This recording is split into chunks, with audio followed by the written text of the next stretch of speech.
the Hawks may have had the best offseason in the NBA. Mark my words, the best offseason in the NBA, because they've had so many needs this past season. They needed a secondary ball handler. They needed more perimeter defense. They needed more interior defense. They needed really kind of everything. If you look at it, besides maybe, like an offensive, a number one offensive option, and maybe like a number two offensive option in John Collins. So they really needed just about everything. But they needed more help. They needed depth. And I feel like they got that. They signed so many guys. Bogdan was a great signing. Gallinari was a great signing. Both of these guys give him shooting and size. You got Rondo on the team, who's perfect for secondary ball handling because Rondo loves the ball in his hands. And now you have two of what I think are the top 10 passers in the game on your team. You have one starting, and you have one coming off the bench who can lead the second unit.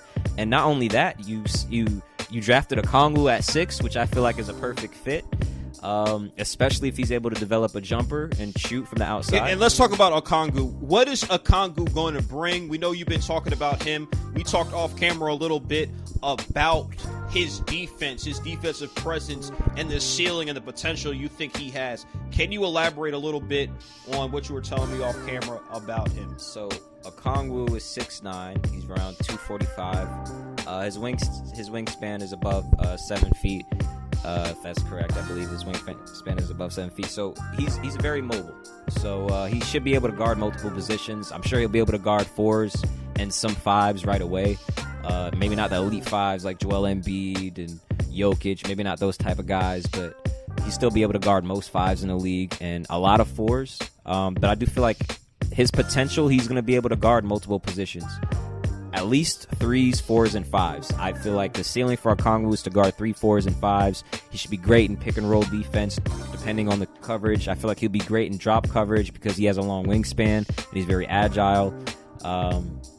So, yeah, overall, I feel like he's a good defender. He gets blocks. Sometimes he gets beat, but he's really agile. He's really athletic. So I feel like he's going to be a great defender, especially next to learning from a guy like Clint Capella, who's been one of the top rim protectors in the league the past few years. He'll be able to fit right next to John Collins. If Collins is playing the 4, put Okongwu at the 5. You still have a lot of size on the interior, and I still feel like he's going to be a great player for them. Great addition. Absolutely, and he brings that toughness. I think this Hawks team, they lack toughness. Him and Clint Capella, which we're finally going to be able to see Clint Capella play because he had that toe injury. Hopefully it's nothing huge or the Hawks made a mistake. Travis Schlenk, if that toe was really a huge problem, maybe that's what Houston also saw in him and made them want to ship him off.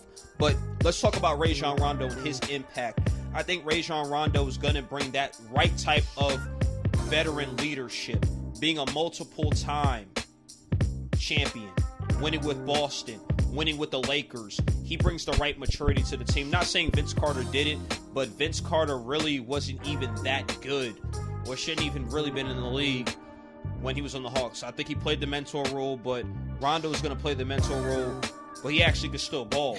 He actually could probably be a starting point guard on another team. He is that piece, I think, that could bring them to the next level, potentially into the playoffs, if there's no crazy injuries.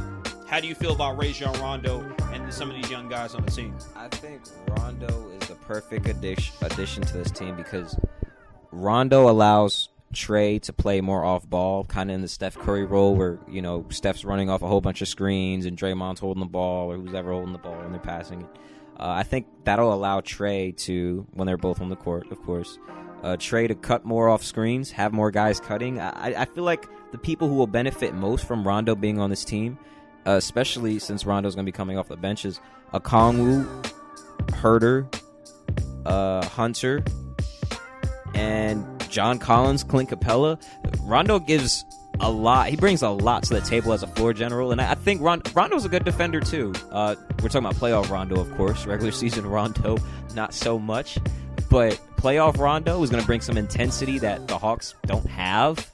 When you look across their roster, they don't have playoff experience, championship pedigree. He's going to give them a lot of defense. He's going to give them passing. He's going to give them a secondary ball handler. He's going to give them somebody who can play important minutes in the playoffs. He's going to give them leadership. And I think they're going to need a lot of leadership because I'm not a big fan of Lloyd Pierce. I still feel like he's very young, and we'll see what he does. But I do believe Rondo was a good signing for this team. Absolutely. We talked a little bit about Gallinari, and he's kind of a vet now, right? 3-year contract, $61 million. Do you think that's too much for him? I think it might be a little bit too much for him. It smells like it to me. I'm not saying he can't ball, but was he even needed on this team? I don't know. I don't know. Maybe this is hinting towards the John Collins trade that everybody's talking about, because I don't think they needed him, because he's not going to help you with that defense. But maybe some leadership, a vet in there who knows what they're doing, which he is. He's a baller. He could shoot the three-point shot. He could score in many ways. I've seen him do it many times, be a 20-point guy. Not much of a defender at all, though. How do you feel about his contract?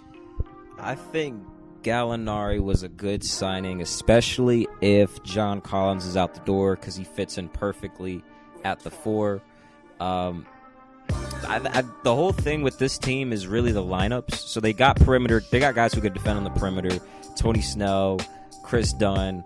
Hopefully, DeAndre Hunter becomes a great perimeter defender. You got Rondo, Kongwu, Capella, but if you look at the starting 5, the projected starting 5, it's Trae Young, Bogdan, Gallinari, John Collins, and Clint Capella. Like, yeah, you get the interior defense on Clint Capella, but outside of that, you don't have too many defenders in the starting lineup. Now, Gallinari is going to give you another player who can shoot, who's a pretty dang good shooter, even when someone's in his face. Someone who could run pick and pop with Trae or Rondo or even Bogdan in the starting lineup. Someone who has size, like 6'10". He has a lot of length. He's not the best defender, but he's a pretty good team defender. He's pretty good at help defense. And he's a good passer. And I feel like that's gonna help the team. Now the contract, 3 years, you said 3 years, $61 million. I feel like it's a lot, especially with this free agency, because you never really know who the Hawks could attract. But we just have to look at their books for next year and see. But I still feel like he's a good fit despite the contract.